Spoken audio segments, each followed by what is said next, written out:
ఉదయం సమయంలో ఎక్కువ హడావిడి లేకుండా కేవలం 10 నిమిషాలు టైం ఉంటే చాలు ఈ టొమాటో ఆనియన్ ఎగ్ కర్రీ అయితే చేసేయొచ్చు. టేస్ట్ అయితే చాలా బావుంటుంది. పిల్లల లంచ్ బాక్స్‌లోకి అయితే పర్ఫెక్ట్ రెసిపీ. ఫస్ట్ అయితే కడాయిలో ఒక 4 టేబుల్ స్పూన్ వరకు ఆయిల్ వేసుకొని పోపు దినుసులు అన్నీ కూడా వేసుకోవాలి. ఆవాలు, జీలకర్ర, మినపప్పు, పచ్చెనగపప్పు అన్నీ కూడా వేసుకొని దీనిలోకి చిన్న ముక్కలుగా చాప్ చేసుకున్న ఉల్లిపాయ ముక్కలు కూడా యాడ్ చేసుకోవాలి. దీంట్లోకే 2 పచ్చిమిర్చి చీలికలు కూడా యాడ్ చేసుకొని ఉల్లిపాయలు ట్రాన్స్పరెంట్‌గా అయ్యే వరకు కూడా ఫ్రై చేసుకోవాలి. ఈ విధంగానే మధ్య మధ్యలో కలుపుకుంటూ ఉల్లిపాయలు ట్రాన్స్పరెంట్ అయ్యే వరకు కూడా ఫ్రై చేసుకోవాలి. ఇప్పుడు ఈ విధంగా ఉల్లిపాయలు ట్రాన్స్పరెంట్ అయిన తర్వాత హాఫ్ టీ స్పూన్ వరకు సాల్ట్ అనేది యాడ్ చేసుకోండి. సాల్ట్ యాడ్ చేసుకోవడం వల్ల ఉల్లిపాయలు అనేటివి త్వరగా మగ్గుతాయి. ఈ విధంగానే మీడియం ఫ్లేమ్ మీద మధ్య మధ్యలో ఫ్రై చేసుకుంటూ లైట్ గోల్డెన్ కలర్‌కి వచ్చే వరకు కూడా మధ్య మధ్యలో కలుపుకుంటూ ఫ్రై చేసుకోవాలి. ఈ విధంగానే వీడియోలో చూపిస్తున్నట్టుగా మొత్తం కూడా కలుపుకుంటూ ఈ విధంగా లైట్ బ్రౌన్ కలర్కి వచ్చిన తర్వాత ఒక పెద్దవి 4 టొమాటోస్ని బాగా పండినవి చిన్న ముక్కలుగా కట్ చేసుకొని యాడ్ చేసుకోవాలి.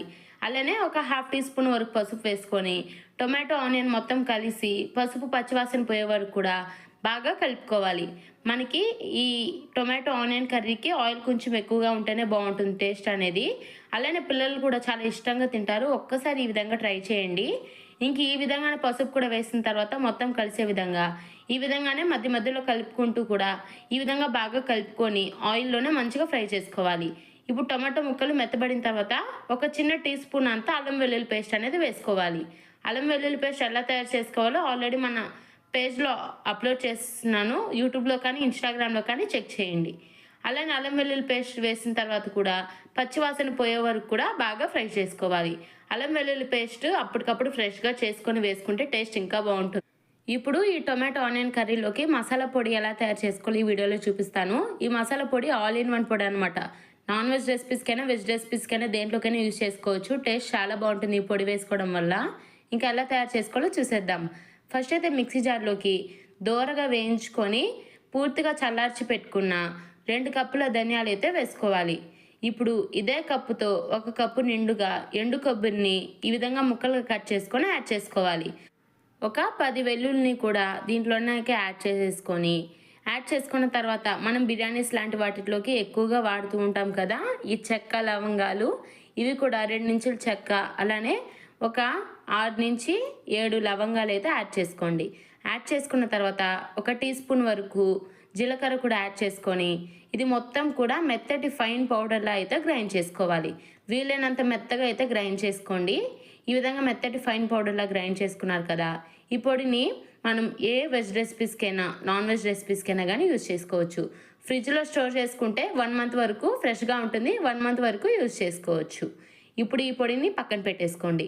మనకి ఇప్పుడు అల్లం వెల్లుల్లి పేస్ట్ పచ్చివాసన పోయి పూర్తిగా మధ్య మధ్యలో కలుపుకుంటూ ఈ విధంగా మంచిగా ఉడికించుకున్నాం కదా.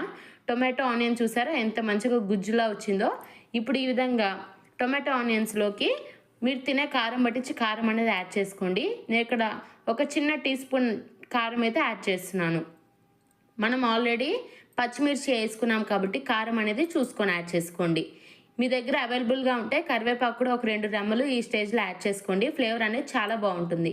ఇప్పుడు కారం వేసుకొని పచ్చివాసన పోయే వరకు కూడా ఫ్రై చేసుకున్న తర్వాత మనం ఇందాక గ్రైండ్ చేసుకున్న పొడిని కూడా ఒక హాఫ్ టీ స్పూన్ వరకు యాడ్ చేసుకొని ఒకసారి కలుపుకొని దీంట్లోకి బాయిల్ చేసుకొని అంటే ముందే ఉడకబెట్టుకొని పొట్టు వలుచుకొని పక్కన పెట్టుకున్న ఎగ్స్ని ఈ విధంగా 2గా కట్ చేసుకొని 2 హాఫ్స్గా కట్ చేసుకొని దీంట్లోకి యాడ్ చేసుకోవడమే. మీకు నచ్చితే అలా అయినా హోల్ ఎగ్ అయినా యాడ్ చేసుకోవచ్చు. బట్ నేను ఇక్కడ కొంచెం ఎక్కువ టేస్ట్ కోసం ఈ విధంగా 2 పార్ట్స్గా డివైడ్ చేసి యాడ్ చేస్తున్నాను. ఈ విధంగా చేయడం వల్ల మనకి ఎగ్ అనేది మంచిగా ఫ్రై అయ్యి ఆ గ్రేవీలో ఉప్పు కారం బాగా పట్టి టేస్ట్ అనేది తినేటప్పుడు ఎగ్ కూడా ఫ్లేవర్ఫుల్గా చాలా బాగుంటుంది అనమాట. అందుకని ఈ విధంగా కట్ చేసి యాడ్ చేస్తున్నాను. మీకు నచ్చితే కట్ చేసుకొని యాడ్ చేసుకోండి, లేదంటే హోల్ ఎగ్ అయినా కానీ మీరు యాడ్ చేసుకోవచ్చు. ఇంక ఈ విధంగా ఎగ్స్ కూడా ఒక 5 మినిట్స్ మంచిగా 2 టైమ్స్ టర్న్ చేసుకొని ఒక 2-3 టైమ్స్ ఈ విధంగా టర్న్ చేసుకొని ఫ్రై చేసుకున్న తర్వాత స్టవ్ ఆపేసుకుంటే మనకి టొమాటో ఆనియన్ ఎగ్ కర్రీ అయితే రెడీ అయిపోతుంది. చాలా టేస్ట్గా ఉంటుంది. పిల్లల లంచ్ బాక్స్లోకైనా పెద్దవాళ్ళ లంచ్ బాక్స్లోకైనా ఏం కర్రీ చేయాలో తెలియనప్పుడు ఇదైతే బెస్ట్ ఆప్షన్ అనమాట. టేస్ట్ అయితే చాలా చాలా బాగుంటుంది. ఎవరైనా ట్రై చేయకపోతే ఇప్పుడే ఈ రెసిపీని ట్రై చేయండి. ఎంతో సింపుల్గా అయిపోతుంది. కేవలం 15 మినిట్స్లోనే ఒక్కసారైనా కానీ ఈ రెసిపీని ట్రై చేయాల్సిందే. టేస్ట్ అయితే చాలా బాగుంది. మా ఫ్యామిలీకి కూడా చాలా నచ్చింది. మీరు కూడా ఒకసారి ట్రై చేయండి. అలానే ఇలాంటి డెలిషియస్ రెసిపీస్ కోసం మన రుచి బై చందన ఛానల్ని అలానే ఇన్‌స్టాగ్రామ్ అకౌంట్‌ని కూడా ఫాలో చేసి సబ్స్క్రైబ్ చేసుకొని వీడియోకి